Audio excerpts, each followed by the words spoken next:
Welcome to learn English with Robi. সহজে English শেখার channel learn English with রবিতে সবাইকে স্বাগত। আমরা জানি টেন্স হচ্ছে ইংলিশ শেখার একটা ফান্ডামেন্টাল স্টেপ, একটা ইম্পর্টেন্ট স্টেপ। এটাকে স্টেপিং স্টোন বলা যেতে পারে ইংলিশকে সহজে শেখার জন্য। আজকের ক্লাসে আমরা আলোচনা করব প্রেজেন্ট পারফেক্ট কন্টিনিউয়াস টেন্স নিয়ে। এই প্রেজেন্ট পারফেক্ট কন্টিনিউয়াস টেন্সের বাংলা হলো পুরাঘটিত ঘটমান বর্তমান কাল। পুরাঘটিত ঘটমান বর্তমান কাল এর মধ্যে কিছুটা উত্তর লুকিয়ে থাকে। পুরা অর্থাৎ কথার অর্থ হচ্ছে অতীত, অর্থাৎ যে কাজটা অতীতে শুরু হয়েছে, বর্তমানে চলছে, ভবিষ্যতেও চলতে পারে, এরকম যখন ভার্বের সেন্স বোঝাবে তখন সেটা হবে present perfect continuous tense.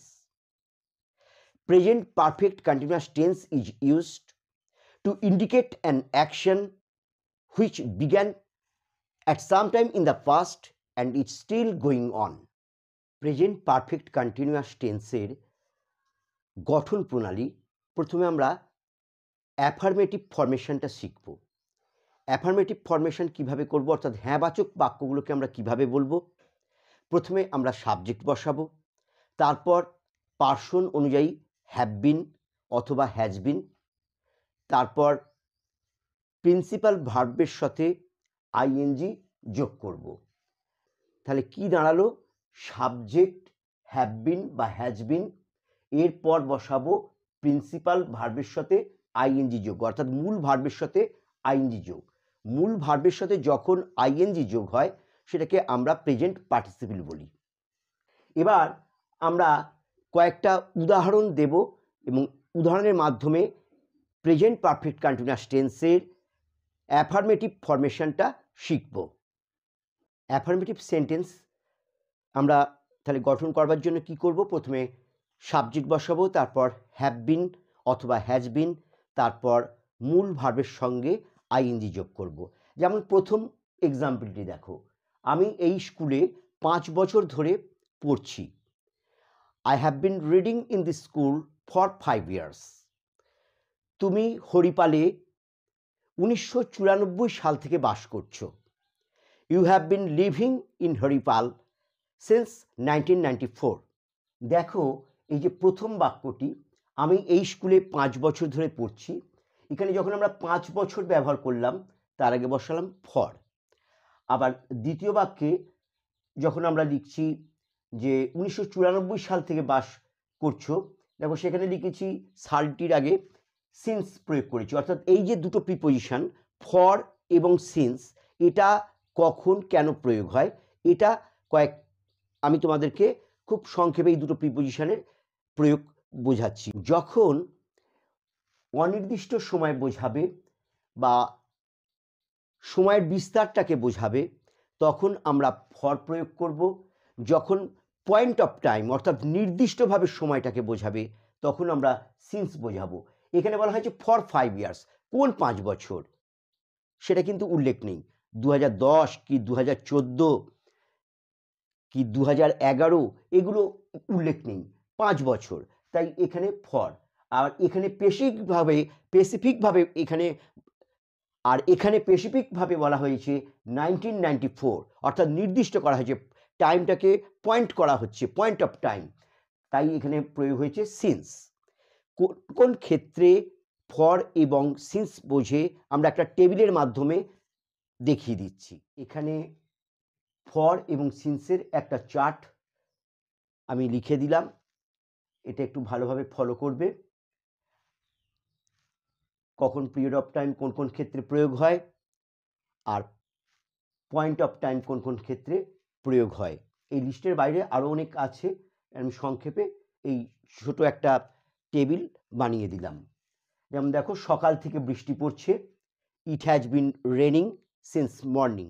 Present perfect continuous টেন্সের নেগেটিভ সেন্টেন্স গঠন করবার সময় আমরা প্রথমে বসাবো সাবজেক্ট, তারপর পার্সন ও নাম্বার অনুযায়ী বসাবো হ্যাভ অথবা হ্যাজ, তারপর নট বসাবো, তারপর বিন বসাবো, তারপর মূল ভার্বের সাথে আইএনজি যোগ করব।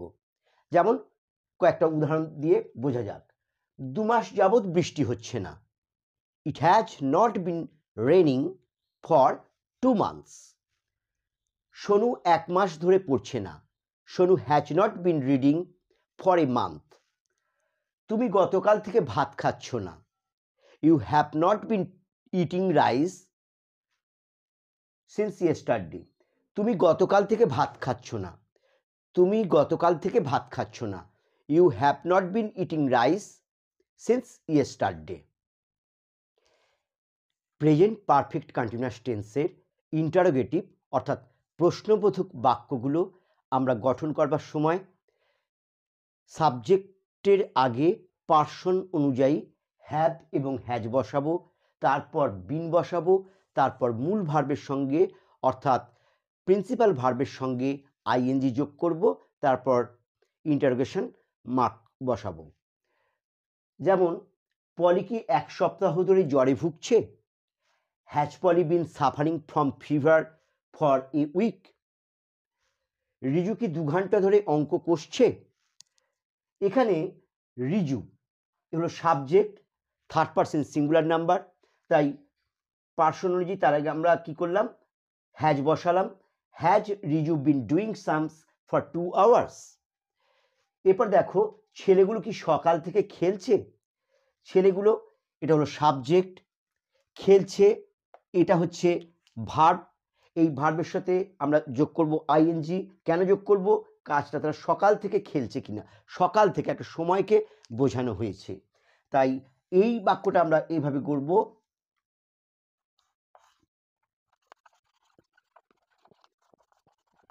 Have the boys been playing since morning?